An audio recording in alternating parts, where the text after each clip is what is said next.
जैसे सर्दियों का मौसम फिक्स है, जैसे सर्दियों में दिल्ली में पॉल्यूशन बढ़ना फिक्स है, वैसे ही सर्दियां आते ही दिल्ली में सियासत होना भी फिक्स है।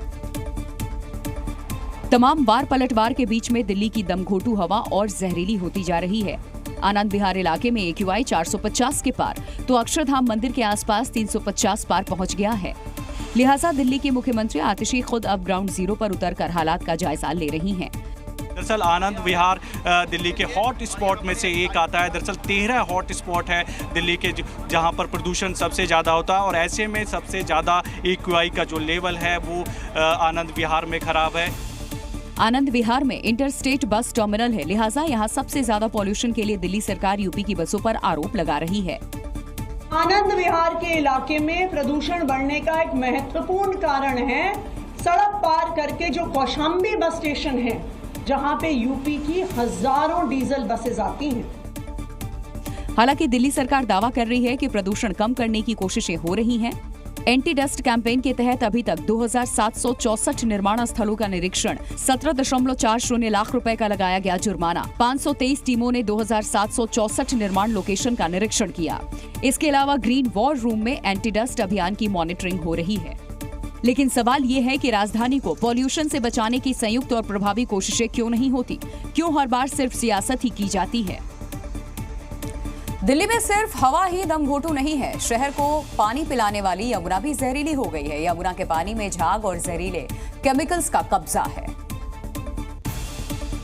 और यही जहरीला पानी पीने को मजबूर है दिल्ली के लोग, जबकि कालिंदी कुंज के पास यमुना में जहरीली झाग की चादर बिछी है। दरअसल ये इंडस्ट्रियल वेस्ट है जिसमें फास्फोरस, नाइट्रेट और लेड की मात्रा काफी ज्यादा होती है, यानी ये आम आदमी के लिए बहुत खतरनाक है। लेकिन दिल्ली की करीब 40% से ज्यादा आबादी इसी जहरीले पानी पर डिपेंडेंट है। यमुना की ये हालत कई सालों से है, मगर सर्दियों की शुरुआत में स्थिति और खराब हो जाती है।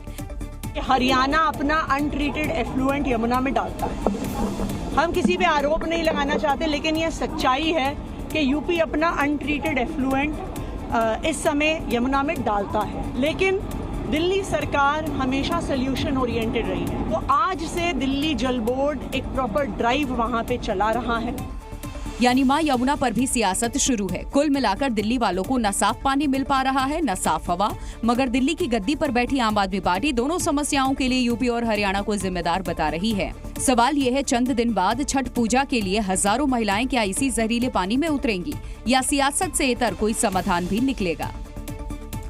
मध्य प्रदेश के भोपाल में बेटे ने अपनी 85 साल की मां को कमरे में बंद करके लापता हो गया, जिसकी भूख प्यास से बाद में मौत हो गई। घटना का पता तब लगा जब पड़ोसी को घर से बदबू आने लगी, जिसकी जानकारी पुलिस को दी गई और फिर जब घर का ताला टूटा तो कमरे में बुजुर्ग महिला की लाश थी। कितने दिनों से ताला लगा हुआ था? 2 दिन से। कौन कौन यहाँ रहता था? छोटे लड़का रहता था, बहू बेटा। छोटा बहू और छोटी बहू, दोनों बच्चे रहते थे। तो वो क्या बाहर से ताला लगा के चले गए थे? हाँ, बाहर से ताला लगा के चले गए थे। और अंदर कौन, बुजुर्ग महिला थी? हाँ, अम्मा थी। बताया गया कि बुजुर्ग मां पति की पेंशन से बेटे और बहू का भरण पोषण कर रही थी और उसी के पैसे लेकर बेटा बाहर घूमने निकल गया और मां को कमरे में बंद कर ताला जड़ दिया, जिसकी भूख प्यास से मौत हो गई। बताया जा रहा भूख प्यास के कारण जो है इस महिला की मौत हो गई और इस घर में वो बुजुर्ग महिला रहती थी और बताया जा रहा कि बेटा जो है बाहर से ताला लगाकर चला गया और भूख प्यास के कारण बुजुर्ग महिला की मौत हो गई। 85 साल की बुजुर्ग महिला के 3 बेटे हैं।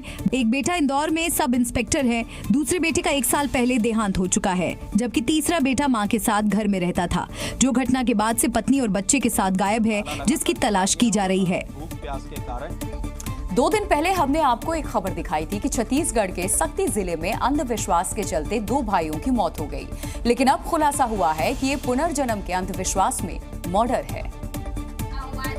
कुर्सी पर ये जो बाबा बैठा है, इसी के बहकावे में आकर एक ही परिवार के 4 लोगों ने मिलकर 2 भाइयों की हत्या कर दी। यही नहीं, अंधविश्वास के भ्रम जाल में फंसकर एक अन्य शख्स और 3 महिलाएं अस्पताल में भर्ती हैं। किरीट बाई के घर में तंत्र साधना के लिए पूरा परिवार जुटा था। इसी दौरान 2 सगे भाई विकास और विक्रम अचेत हो गए। दोनों को अस्पताल में भर्ती कराया गया, जहां डॉक्टरों ने उन्हें मृत घोषित कर दिया। पोस्टमार्टम रिपोर्ट में सामने आया कि मौत स्वाभाविक नहीं है, बल्कि दम घुटने और स्लो पॉइजन के कारण हुई है। परिजन थे, उनके द्वारा पूछताछ करने पर ये पता चला, उनसे पूछताछ करने पर ये तथ्य सामने आए कि उनके द्वारा ही अंधविश्वास के चलते दोनों भाइयों को मौत के घाट उतारा गया है और इसमें पुलिस ने मर्डर का अपराध कायम किया है। जांच में पता चला कि पूरा परिवार उज्जैन के किसी बाबा के चक्कर में था। परिवार के 6 लोग तंत्र साधना कर रहे थे, जिसमें 2 भाइयों को उनकी समस्या के समाधान और मुक्ति दिलाने के लिए परिवार के 4 लोगों ने मिलकर हत्या कर दी। ये लोग आत्मा के पुनर्जन्म के लिए साधना कर रहे थे। फिलहाल पुलिस ने चारों आरोपी परिजनों को गिरफ्तार कर लिया है। मध्य प्रदेश के ग्वालियर में युवक ऑनलाइन शॉपिंग का शिकार हो गया। उसने स्मार्ट वॉच मंगाई थी, लेकिन 5 रुपए का डिटर्जेंट साबुन मिला है और युवक फौरन पुलिस थाने पहुंच गया, जिसकी शिकायत दर्ज करवाई गई। उसने पुलिस को बताया कि सोशल मीडिया प्लेटफॉर्म पर ब्रांडेड स्मार्ट वॉच जो ऑफर में महज 499 रुपए में सेल की जा रही थी, इसी लालच में उसने ऑर्डर कर दिया, लेकिन उसके साथ ठगी हो गई। उसी के सामने मैंने वो पार्सल को खोला तो पार्सल के अंदर में 5 रुपए वाला साबुन की घड़ी की बट्टी निकली। थाने में जाके उन्होंने उन पर कार्रवाई की, हमारे पैसे वापस कराए। जब डिलीवरी बॉय उसके ऑर्डर को डिलीवर करने पहुंचा तो उसने 499 रुपए पेमेंट फी लेने के बाद राहुल को उसका बॉक्स दे दिया। गनीमत ये रही कि डिलीवरी बॉय के सामने ही जब बॉक्स ओपन किया तो उसके होश उड़ गए, क्योंकि बॉक्स के अंदर स्मार्ट घड़ी नहीं बल्कि 5 रुपए की कीमत वाला घड़ी डिटर्जेंट साबुन निकला। तो घड़ी स्मार्ट वॉच तो नहीं मिली, किंतु घड़ी साबुन की एक टिकिया मिली उनको, तो उस पर उनके द्वारा उसकी शिकायत की गई। उसमें वैधानिक कार्रवाई भी अगर वो चाहेगा फरियाद तो करेंगे और हम भी अपनी तरफ से इसमें सोशल अवेयरनेस करेंगे।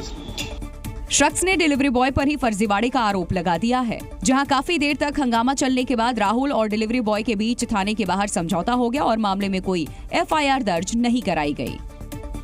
यूपी के मेरठ में मंदिर समिति का झगड़ा थाने पहुंच गया। बीजेपी और समाजवादी पार्टी कार्यकर्ता पुलिस के सामने भिड़ गए और फिर पुलिस ने हंगामा कर रहे कार्यकर्ताओं को खदेड़ दिया।